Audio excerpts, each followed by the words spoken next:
έχω τη χαρά να προσκαλέσω τον συνάδελφο Dimiter Peev, ο οποίος θα μας μιλήσει, θα μας ανακοινώσει,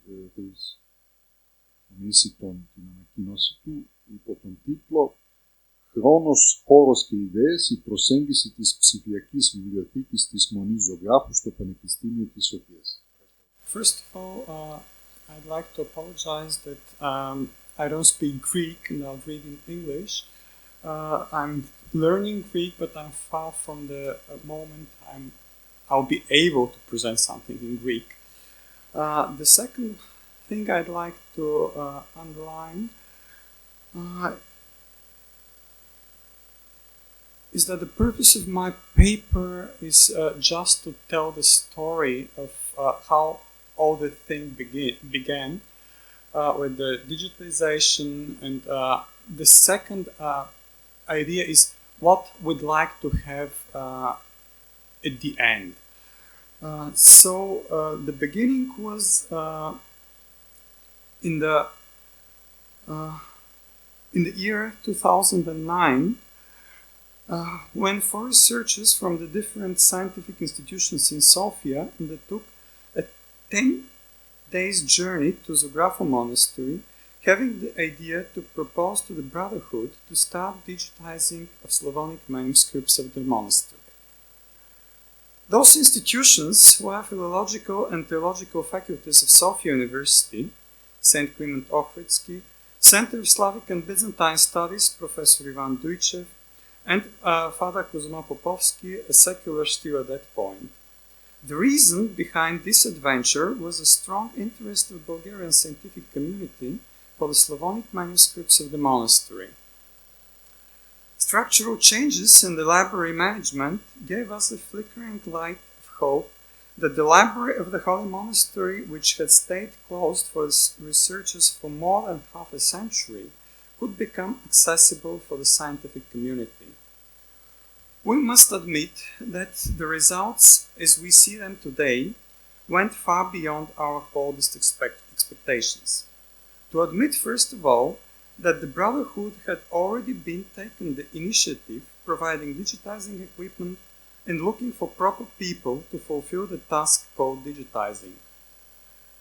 It doesn't mean that after this first meeting we have got a clear idea and program what is to be done, and if we are the ones to do it.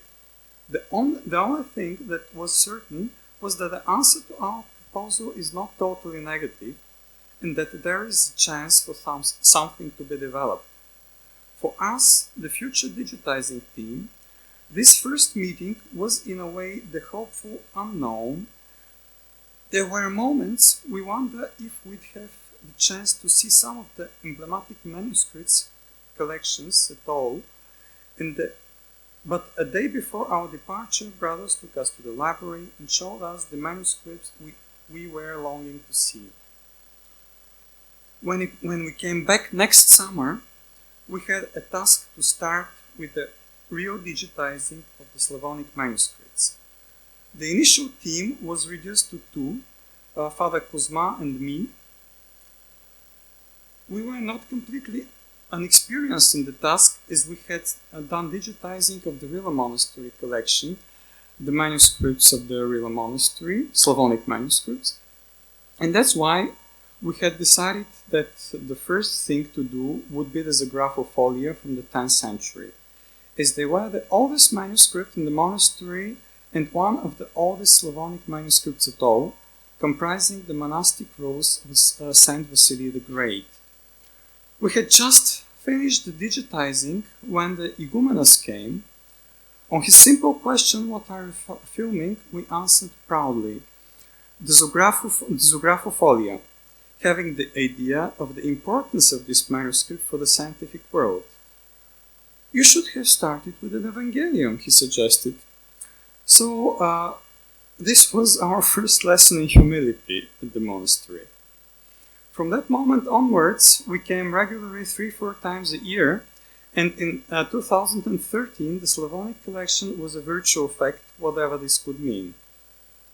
During our regular visits, the idea was born of a full digitizing of monastery manuscripts, Slavonic, Greek, and Romanian, and also the Psaltikis, Slavonic, Greek, and also Romanian. Our plans included digitizing of medieval documents, Greek, Slavonic, and Romanian, also Ottoman and old prints. It was not only digitizing. The monastery gradually developed a coherent idea of preserving its cultural heritage. Manuscripts and documents were removed in a modern repository, and the library received new spacious room equipped with a disinfection box for the books and electronic catalog. After the working day, during the evening conversations, our ideas began to crystallize. New edition of important manuscripts and documents were needed, and all this cultural treasure was to be explored.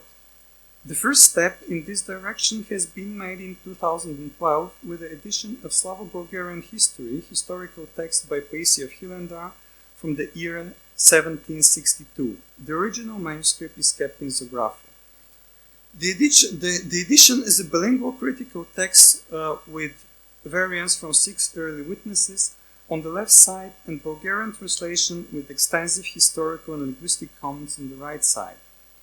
A series of indexes, tables, and genealogical schemes are included, which makes its comprehension easier for the readers. The approach applied was grandly scaled due to the understanding of the brotherhood that only the full contextual connotation, theological, historical, philological, and so on, could provide in-depth comprehension of the importance of this text for the modern time historical and cultural phenomena in Bulgaria and on the Balkans. I'm not going to tell more about the ongoing preparation of other editions, just to mention that the initiative has a good development. The Slavonic collection was ready and the opportunity for a free access of researchers was discussed. I must clarify that the notion of a free internet uploading was and is not a solution. The idea was and is to have regulations for the access to the cultural heritage of the monastery, and I believe this is the responsible and mature approach to cultural artifacts, especially when a huge amount is under question, which is the case with the Zografu monastery. It took more than a year of legal consultations, study of regulations, options and obstacles, meeting with people and institutions, representatives in order to decide where would be the best place for Zografu Digital Archive. Finally, Sofia University was chosen. Zografu Electronic Library at Sofia University Library was opened for visitors and researchers on the 23rd of June 2014. It is a separate archive physically placed in Philological Library and providing access to in electronic form to mainly Slavonic manuscripts of the Zografu monastery. The foundation of the archive was highly praised and acclaimed through the scientific community in Bulgaria. Many people of the older generations considered it's a miracle. For people of my generation and those closely involved in the organizational process, realizing the fact was taking place slowly and mainly through the words of our mentors. The generational difference was not only a question of age, but more a question of personal historical memories of those who had lived during the Cold War and the rest of us who have only scarce impressions of that time. The popularity of Zografu Room, as it was called, grew in the next year, 215, and considerable part of many other digital collections were adjoined. Vatican Apostolic Library collection, that's a big part of the Slavonic manuscript, that's not the whole collection certainly. The Reims Evangelium, the Ragumirna Monastery collection, also not the whole collection, some pieces. In Romania, the manuscripts of the Center of Slavo-Byzantine Studies, Professor Ivan Dujcev in Sofia, National Library Ivan Vazov in Plovdiv, Bulgaria, and Historical Museum Jordan Ivanov in Kyustendil. Thus all Slavonic collections of all these museums in Bulgaria. So in the year 216, the digital archive was enriched with the newly found Slavonic manuscripts of Zografu monastery, over 160 18th and 19th century manuscripts, and with a collection of Natural Historical Museum in Sofia, which was a great achievement, I think. That is how that Zografu room became a unique archive of Slavonic manuscript comprising at the moment more than 600 manuscripts from the collections of different institutions in Bulgaria and Europe. This is the biggest digital archive in Bulgaria, and it is still growing. The next document, parts of the Zografu monastery archive to be included, are Greek manuscripts of the monastery, Byzantine archive, Moldavian archive, Ottoman archive, and others. Slavonic Middle Ages archive, that's also to the archives, 18th and 19th century archives, all prints, etc. I'd like to mention another aspect of the ideas for the development of the Zografu room, a search and collection of digital copies of the documents connected to Mount Athos and Zografu monastery.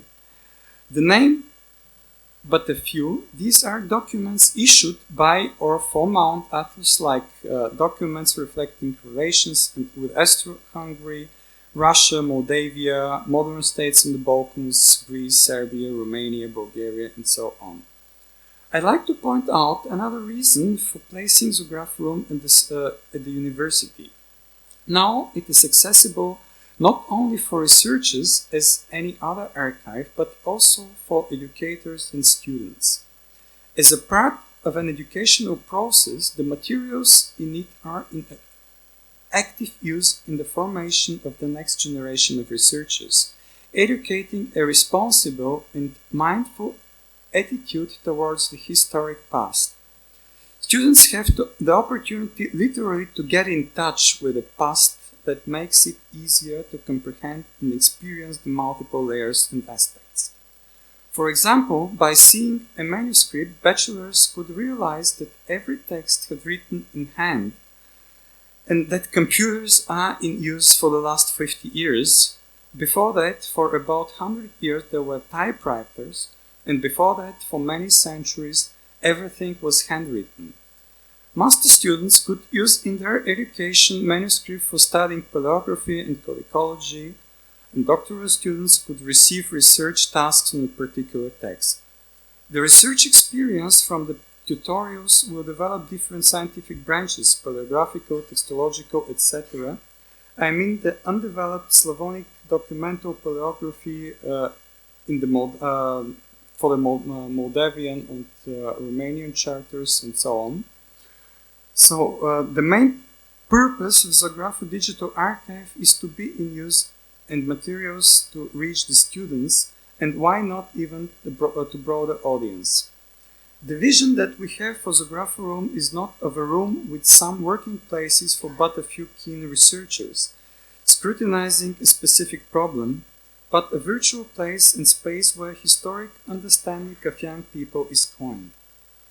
The interests of a broader public could be gained by keeping different databases where information for prominent and minor beneficiaries is gathering. For example, prosopographical database with names of monks, superiors, decay, prods, donators, pilgrims, and so on. Second, toponymical database which includes name of places, villages, towns in the Balkans, Mount Athos, and Asia Minor to Moldavia and Russia, names of monasteries, pilgrimages, taxes, etc., that are part of manuscripts found in the monastery's archives. The third one, terminological database titled Administrative Terms from the Monastic Encyclopedia. And secular heresy from 10th to 20th century on the Balkans that has certain links to Mount Athos, and as first a chronological database which is an integrative diachronic approach to the whole archive. That is the way for an ordinary man to get in touch and realize the usefulness of such an archive. This is the way to achieve a better understanding of life path and deeds of distinguished people, to know more about the history of the monasteries, to follow tendencies in cultural and economic development of Zografu monasteries through the centuries. And this could be done by anyone who is interested and has internet access. The complex approach would provide a necessary texture to the past, and the past would be firmly situated on the Balkans in European map of cultural and historical heritage. I would like to conclude that this scale of complexity is only possible because of the joint efforts of researchers coming from different backgrounds and the brotherhood of the monastery. This makes the initiative and experience of Zografu Monastery unique in research and educational practices in the Balkans. This is still much to be done and many efforts to be made for the successful realization of the aims and purposes. A lifetime, even of many people, is not enough, but when the foundations are put and perspectives are marked out, the proliferation will follow and the fruits will come. Thank you for your attention. Thank you very much for this information of important initiative and its perspectives also.